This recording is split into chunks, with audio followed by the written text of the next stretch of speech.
नमस्कार मित्रों, आज की प्रभु चर्चा में परम संत कृपाल सिंह जी महाराज ने अपने विदेशी शिष्यों को जो पत्र लिखे थे उसके कुछ अंश जीवन का अमृत नामक पुस्तक में उन्होंने प्रकाशित किए थे। आज हम उसी में से कुछ अंशों को लेकर उपस्थित हैं। दिव्य कार्य में भागीदार बनना एक अनूठा आशीर्वाद है। स्वार्थ और अहम का त्याग करने से उसकी दया और प्रेम बहुतायत में मिलते हैं। सद्गुरु के प्रति आदर, नम्रता और समर्पण भाव के होने से आपको आंतरिक शांति मिलेगी। दूसरा वो कहते हैं कि सदाचारी जीवन में निहित नैतिक मूल्यों का पालन अवश्य होना चाहिए। प्रभु के रास्ते पर तरक्की के लिए पवित्र और सदाचारी जीवन जरूरी है। इन मूलभूत सिद्धांतों में कोई ढील नहीं दी जा सकती है। जो कोई भी इनका पालन नहीं करेगा उसको इनका फल भुगतना होगा। ये शब्द सुनने में कठोर लग सकते हैं, पर पिता नहीं चाहता कि उसके बच्चे भटक जाएं। बच्चों के लिए उसका प्यार असीम है और उनका कल्याण ही उसके लिए सर्वोपरि है। एक पत्र में वो लिखते हैं कि मुझे खुशी है कि आप सत्संग की बैठकों की महत्ता को अच्छी तरह समझते हैं, जो कि हमेशा प्रेरणा देने वाली, फायदेमंद और सहायक होती हैं, क्योंकि उनमें सद्गुरु की दया और प्रेम भरपूर मिलते हैं। और जो कोई भी इन बैठकों में आता है वह काम कर रही गुरु शक्ति से जिंदगी का उभार पाता है। सामूहिक बैठकों में पूरी की पूरी सभा सतगुरु की उमड़ती दया को अनुभव करती है और कभी कभी श्रोतागण सतगुरु के नूरी स्वरूप के दर्शन करते हैं। ऐसी बैठकें बहुत ही प्रेरणा देने वाली होती हैं और इसलिए प्रेम और भक्ति भाव से इनका लाभ उठाना चाहिए। किसी भी दीक्षित की यह स्वाभाविक इच्छा होती है कि वह उच्च अंतरीय मंडलों में उड़ान भरे, अंतर में गुरु के नूरी और लुभावने स्वरूप से मिले, उसकी दया और आशीर्वाद पाए और साथ ही साथ उन मंडलों के परमानंद और परम शांति का लुत्फ उठाए। सांसारिक परेशानियां अक्सर रास्ते में रुकावटें डालती हैं, उन पर अवश्य ही विजय पानी होगी। आपके सिर पर एक शक्तिशाली हस्ती का हाथ है, उसकी शरण में जाओ। एक अन्य पत्र में वे लिखते हैं कि बच्चा कभी भी पिता को पत्र लिखने में शर्म क्यों महसूस करे। कोई भी जो चढ़ना सीखता है कई बार गिरता है। पाप में गिरना तो इंसान की खासियत है, पर पापों में लिप्त रहना हैवानी है।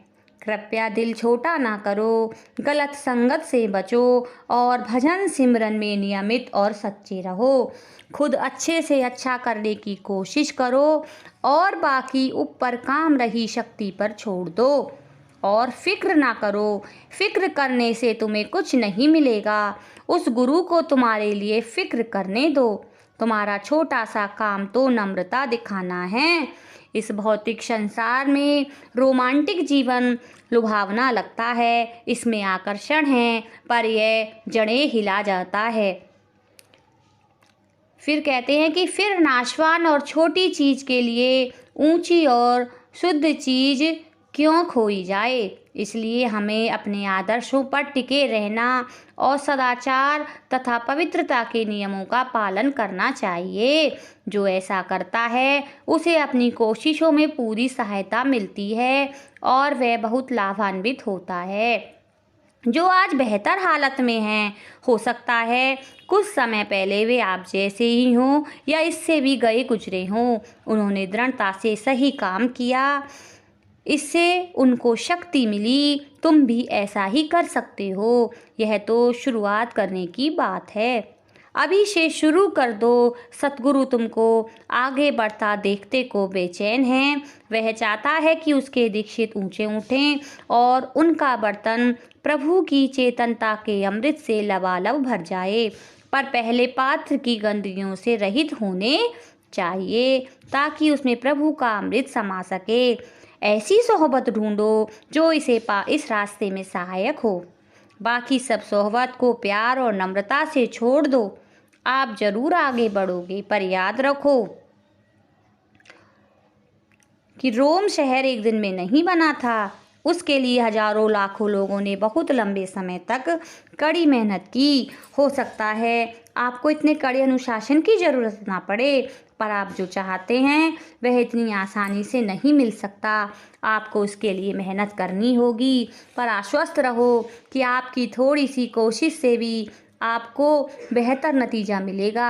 सतगुरु चाहता है कि आप सब प्रेम और नम्रता का विकास करें। इसके साथ साथ सहनशीलता भी होनी चाहिए।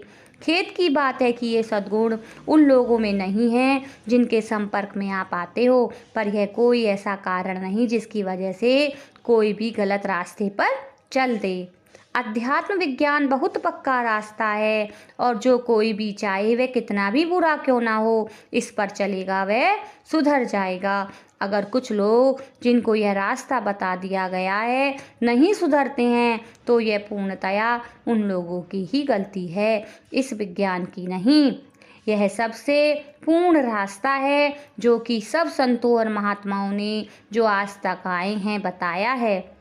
जिन बातों का हम प्रचार करते हैं हमारी रोज़मर्रा की ज़िंदगी उन सब का जिंदा उदाहरण होनी चाहिए। यही सब बातों का सार है। हमें ऐसे प्रचारकों की बड़ी भारी ज़रूरत है जो औरों के नहीं बल्कि खुद को सुधारे। दूसरों में बुराइयां देखने से यह ज़्यादा अच्छा है कि हम अपनी कमियों को पहचानें और उन्हें सुधारें।